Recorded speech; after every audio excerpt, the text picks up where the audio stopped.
बिस्मिल्लाहिर्रहमानिर्रहीम। अस्सलाम वालेकुम। कैसे हैं आप सब? उम्मीद है आप सब खैरियत से होंगे। आप देख रहे हैं यूट्यूब चैनल रावी रंग असगर अली के संग। आइए आज नई वीडियो का आगाज़ करते हैं। नई वीडियो है भट्टे के मतलब। दोस्तों, जब हम सफ़र कर रहे होते हैं तो रास्ते में कई जगह हमें पक्की ईंटें पड़ी दिखाई देती हैं और साथ ही एक काले रंग की चिमनी नज़र आ रही होती है जिसमें से अक्सर धुआं निकलता दिखाई देता है। इसे भट्टा खेश्त या अंग्रेज़ी में ब्रेकलिन कहते हैं।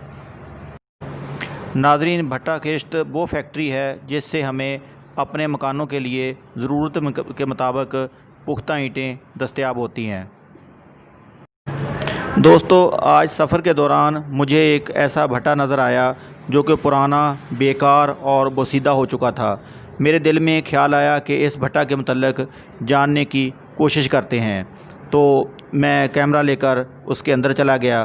तो आगे क्या देखा, किस तरह का हाल था उसका, वो हम आपके साथ शेयर करते हैं। उम्मीद है आपको हमारी ये वीडियो पसंद आएगी। अगर आपको ये वीडियो पसंद आए तो इसे लाजमी तौर पर शेयर कीजिएगा और हमारे चैनल रावी राम को सब्सक्राइब करके शुक्रिया का मौका दीजिएगा ताकि हम और भी अच्छी वीडियो आपके लिए बना सकें। दोस्तों, आइए आगे का सफ़र इकट्ठे मिलकर करते हैं। दोस्तों, आपको जो मखरूती शक्ल की ऊंची सी इमारत नज़र आ रही है, इसको भट्टे की चिमनी कहते हैं। इससे धुआं बाहर निकलता है। और दोस्तों, चिमनी और भट्टे की बाहर की दीवार के दरमियान एक काफ़ी ज़्यादा जगह रखी जाती है जो कि अक्सर गोल या मखरूत होती है। इसमें कंची ईंटों की चुनाई की जाती है जो कि पकाने के लिए अंदर रखी जाती हैं। और जो आपको चिमनी वाली दीवार के साथ सुराख नज़र आ रहे हैं, इससे गैस धुआं भरकर बाहर निकलती है और भट्टे के अंदर आग भड़कती है जिससे इसका दर्जा हरारत बढ़ जाता है, जिससे ईंटें पक जाती हैं। दोस्तों, भट्टे में 2-3 टर्में इस्तेमाल होती हैं। एक कच्ची ईंटें वो होती हैं जो मज़दूर बनाते हैं और भट्टे में रख कर उनको पका लिया जाता है। उसका भराई या चुनाई। कच्ची ईंटें जो हैं वो इस जो जगह आपको नज़र आ रही है, इसमें एक ख़ास तरतीब से चुनाई कर दी जाती है इनकी। इसको भराई या चुनाई कहते हैं। उसके अलावा जब वो भर जाता है तो आग लगा दी जाती है और आग के लिए एक मिस्त्री होता है जिसकी निगरानी में ये सारा प्रोसेस होता है और ईंटें पक जाती हैं। जब ईंटें पक जाती हैं तो उनको, जो आपको जो दर्रे नज़र आ रहे हैं, इनसे निकाल लिया जाता है और इसको नक्कासी कहते हैं।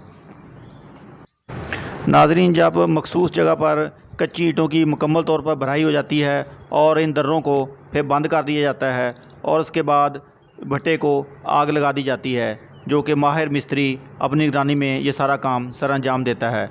तो वो आग भड़कती रहती है और आहिस्ता आहिस्ता आगे चलती रहती है और जो सुराख हैं ये गर्म हवा को अपनी तरफ खींचकर चिमनी के रास्ते बाहर निकालते रहते हैं और रद्द-ए-अमल के तौर पर इर्द गिर्द से ठंडी हवा इन दर्रों के रास्तों की वजह से अंदर दाखिल होती है, जिससे ऑक्सीजन मिलती है और ऑक्सीजन की वजह से भट्टे के अंदर आग भड़क उठती है और दर्जा हरारत बहुत ज़्यादा हो जाता है, जिसकी वजह से कच्ची ईंटें पक जाती हैं और ये सारा काम मुकम्मल हो जाता है।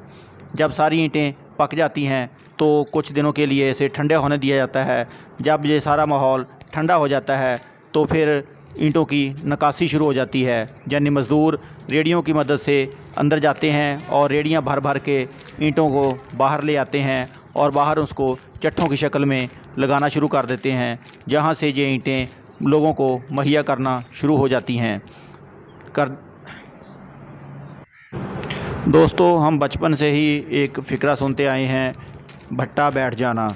यानी जब किसी का कोई नुकसान हो जाता, यानी कोई नाकाबिले तलाफ़ी नुकसान हो जाता, तो अक्सर कहा जाता कि इसका तो भट्टा ही बैठ गया है।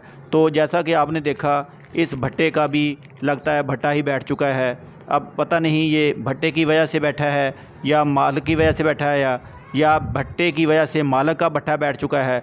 लेकिन एक बात तो तय है कि भट्टा लाजमी तौर बैठ चुका है। चाहे भट्टे का भट्टा बैठ चुका है, चाहे मालिक का भट्टा बैठ चुका है, क्योंकि ये कई साल से यहाँ काम नहीं हो रहा। ये मतरूक हो चुका है, बोसीदा हो चुका है और पुराना हो चुका है, जहाँ काम बिल्कुल नहीं होता, तो हम कह सकते हैं कि इस भट्टे का तो भट्टा ही बैठ चुका है। जबकि इसके साथ वाला भट्टा, वो आप देख सकते हैं चिमनी में से धुआं निकल रहा है, वो रवां दवा है, वो अपने काम में मसरूफ़ है, वो अपने मालिक को कमा के दे रहा है, जबकि ये भट्टा मुकम्मल तौर पर बैठ चुका है। अब आप देख सकते हैं कि यहाँ तो कुत्ते भौंक रहे हैं क्योंकि भट्टा बैठ चुका है। उम्मीद है आपको हमारी ये वीडियो पसंद आई होगी। अगर आपको ये वीडियो पसंद आई है तो इसे शेयर कीजिएगा, कमेंट कीजिएगा और हमारे चैनल रावी रंग को सब्सक्राइब कीजिएगा। पाकिस्तान जिंदाबाद।